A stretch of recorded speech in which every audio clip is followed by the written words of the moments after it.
Shalom. Still preparing Parasha Korach or Korah. That has to do with the rebellion of the 250 men. Dathan and I think it's Abinu. I probably got his name wrong, but anyway, from memory. So what that entails is the storyline of the leaders who are Kohathites opposing the appointed leader or leaders, Moses and Aaron, wanting to take authority.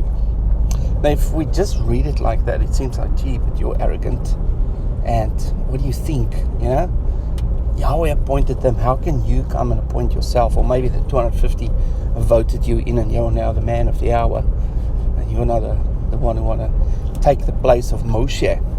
And the other thing is, if you look at the credentials of Korach and the credentials of Moshe. Now Korach, he was one of the supreme Levites who carried all the artifacts of the temple plus, or the tabernacle plus the Ark of the Covenant. Oh, that makes you very, very, very important, isn't it?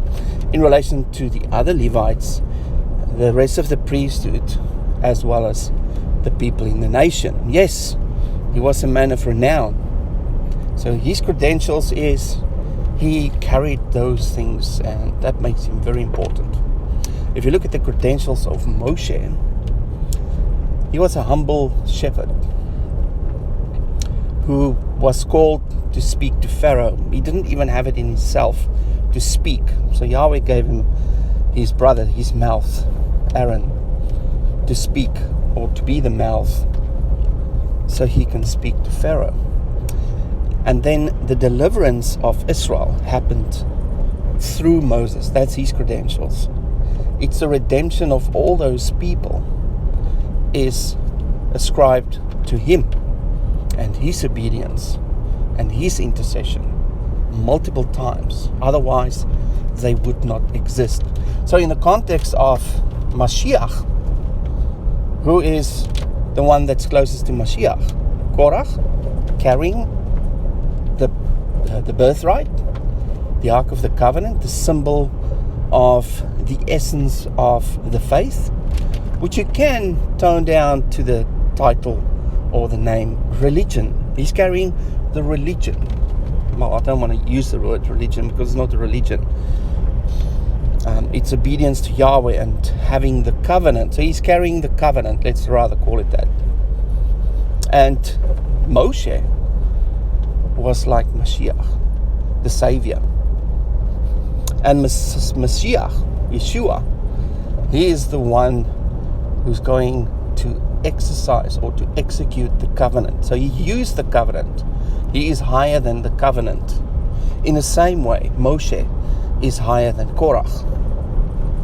Not that the covenant is lesser in the sense that it's unimportant. It's very, very important. And that just goes to show that the function of Mashiach is even more important than the covenant, because without people being saved, the covenant means nothing. And that means that Yahweh is a liar, because he promised Abraham, I will make you a great nation. And guess what? There they are, other side of Mount Sinai, through the wilderness, on their way to the promised land, as promised to Abraham.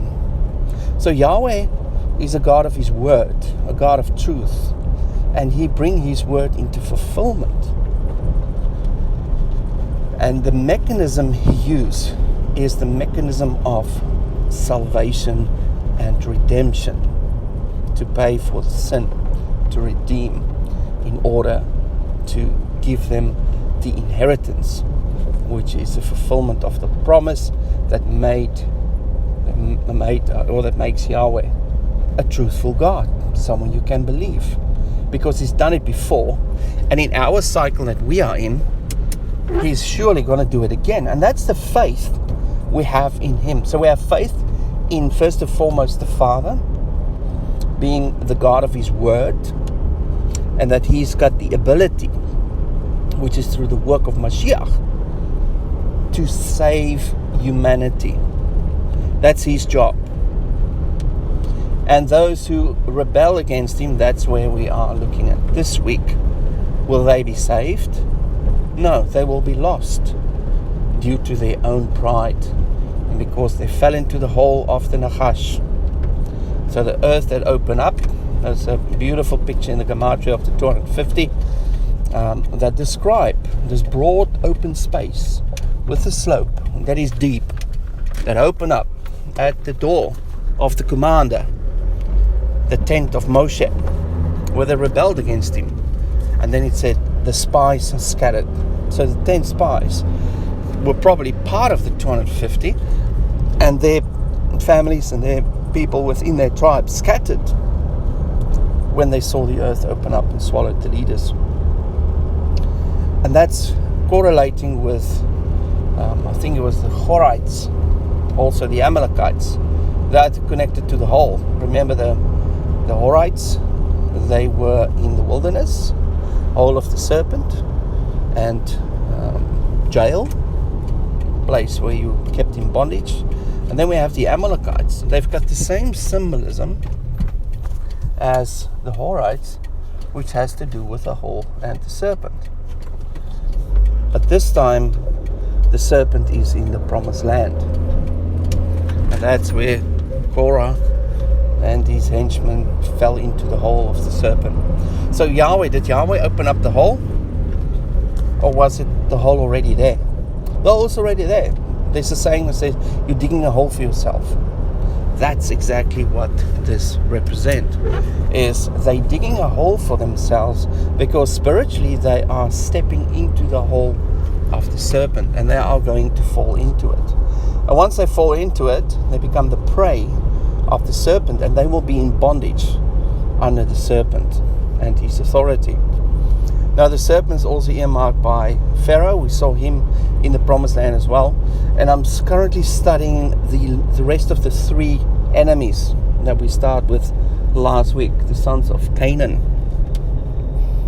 And one of these enemies, I'm not going to disclose his name or any details about it, relates back again to Pharaoh and how the king of Judah became subjective under the authority of Pharaoh and taxed Yahweh's people to give them money to Egypt. Very interesting on how the entrapment of rebels, on how that work, because it creates a pathway and a flow from the gifts and the treasures and the blessings of Yahweh's people to flow back to Egypt. Because of their rebellion and the people following them basically allow that flow back into Egypt. So we see the Egyptian force is in Egypt, and it channels back to the original Egypt, which is Mitzrayim, the place of sin and bondage. Beautiful pictures we're seeing and how the enemy works, and we need to avoid that. And the key is that we should not rebel against Yahweh's word and Yahweh's authority. But a bit more about that this Sabbath coming, where we're going to look at all these beautiful things in relation to the last 3 enemies in relation to Korah and the rebellious leaders. So I speak to you soon. I hope you have a lovely day, and shalom.